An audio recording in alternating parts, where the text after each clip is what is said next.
Manjoor government LP സ്കൂളിൽ stars വർണ്ണക്കൂടാരത്തിന്റെയും pre primary സ്കൂളിന്റെയും ഉദ്ഘാടനം നടന്നു. അഡ്വക്കേറ്റ് മോൻസ് ജോസഫ് MLA ഉദ്ഘാടനം നിർവഹിച്ചു. രക്ഷിതാക്കൾ സർക്കാർ സ്കൂളുകളിലേക്ക് കുട്ടികളെ വിടുന്നതിന് സഹായകമാകുന്നതാണ് വർണ്ണക്കൂടാരം പദ്ധതി. കുട്ടികളെ സ്വാധീനിക്കുന്നതിനും ആകർഷിക്കുന്നതിനും ഇവ സഹായമാണെന്നും ഒരു വർണ്ണക്കൂടാരം സ്കൂളിന്റെ ഐശ്വര്യമാണെന്നും MLA പറഞ്ഞു. ഒരുപാട് ഓർമ്മകൾ സമ്മാനിച്ച മാഞ്ഞൂർ ഗവൺമെന്റ് LP സ്കൂളിനെ സംരക്ഷിക്കുവാനും നിലനിർത്തിക്കൊണ്ടു പോകുവാനും നമ്മൾ ഓരോരുത്തരും പരിശ്രമിക്കേണ്ടതായിട്ടുണ്ടെന്നും MLA കൂട്ടിച്ചേർത്തു. സ്കൂളിനെ സംബന്ധിച്ചിടത്തോളം ഈ വർണ്ണക്കൂടാരം ഒരു ഐശ്വര്യമാണ്.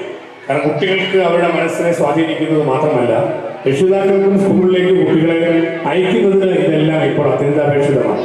അപ്പോൾ അതുകൊണ്ട് നമ്മുടെ ഗവൺമെന്റ് സ്കൂളുകളിൽ ഇത്തരം സൗകര്യങ്ങൾ ഉണ്ടാകുന്നു എന്ന് പറയുന്നത് ഒരു നാടിനെ സംബന്ധിച്ചിടത്തോളം അവിടെ കുട്ടികൾ പഠിക്കാൻ വേണ്ടി അവരെ അയക്കുന്നതിന് രക്ഷിതാക്കൾക്ക് കൂടി താല്പര്യമുണ്ടാക്കുന്ന കാര്യങ്ങളാണ്. അപ്പോൾ ഇത്തരത്തിലുള്ള നല്ല കാര്യങ്ങൾ കൂടുതൽ കുട്ടികൾ മാഞ്ഞൂർ സ്കൂളിലേക്ക് വരുന്നതിന് സഹായകരമായി തീരണം എന്നാണ് എനിക്ക് എല്ലാവരുമായി അഭ്യർത്ഥിക്കുവാനുള്ളത്. അതിനെ പൊതുവിദ്യാലയങ്ങൾ സംരക്ഷിക്കപ്പെടണം. എന്ത് പറഞ്ഞാലും നമുക്ക് നാടിൻ്റെ വിദ്യാഭ്യാസ പുരോഗതിയിൽ ഏറ്റവും അടിസ്ഥാനമായി മാഞ്ഞൂരിൽ ഈ LP സ്കൂളാണ് ആദ്യകാലം മുതൽ എല്ലാവർക്കും പഠിക്കാൻ അവസരം കിട്ടിയിട്ടുള്ളത്. പഞ്ചേന്ദ്രിയാനുഭവങ്ങളുടെയും ശിശുഭാവനകളുടെയും സമഞ്ജസ സമ്മേളനത്തിലൂടെ കുട്ടികളുടെ സമഗ്ര വികസനം സാധ്യമാക്കുന്ന വർണ്ണക്കൂടാരമാണ് സ്കൂൾ മുറ്റത്ത് നിർമ്മിച്ചിരിക്കുന്നത്. കേരള പൊതുവിദ്യാഭ്യാസ വകുപ്പിന്റെ സമഗ്ര ശിക്ഷ അഭിയാൻ സ്റ്റാർട്ട് പദ്ധതിയിൽ ഉൾപ്പെടുത്തിയാണ് വർണ്ണക്കൂടാരവും മാതൃകാ പ്രീ പ്രൈമറി സ്കൂളിന്റെയും ഉദ്ഘാടനം നടന്നത്. സമ്മേളനത്തിൽ മാഞ്ഞൂർ പഞ്ചായത്ത് പ്രസിഡന്റ് കോമളവല്ലി രവീന്ദ്രൻ അധ്യക്ഷത വഹിച്ചു. Kottayam DPC SSK KJ Prasad പദ്ധതി വിശദീകരണം നടത്തി. വർണ്ണക്കൂടാരം ശില്പിയെ കോട്ടയം ജില്ലാ പഞ്ചായത്ത് വൈസ് പ്രസിഡന്റ് ജോസ് പുത്തൻകാല ആദരിച്ചു.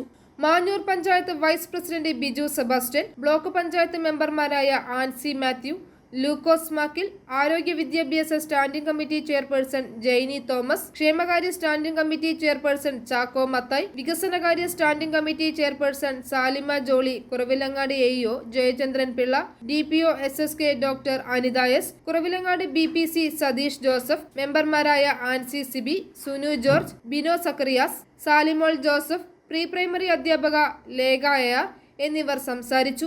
സ്കൂൾ പ്രഥമാധ്യാപിക ജൂബി ജേക്കബ് സ്വാഗതവും PTA പ്രതിനിധി മനു K തങ്കപ്പൻ കൃതജ്ഞതയും പറഞ്ഞു. തുടർന്ന് കുട്ടികളുടെ കലാപരിപാടികളും പൂർവ്വ വിദ്യാർത്ഥികളും രക്ഷകർത്താക്കളും അവതരിപ്പിച്ച കലാസന്ധ്യയും നടന്നു.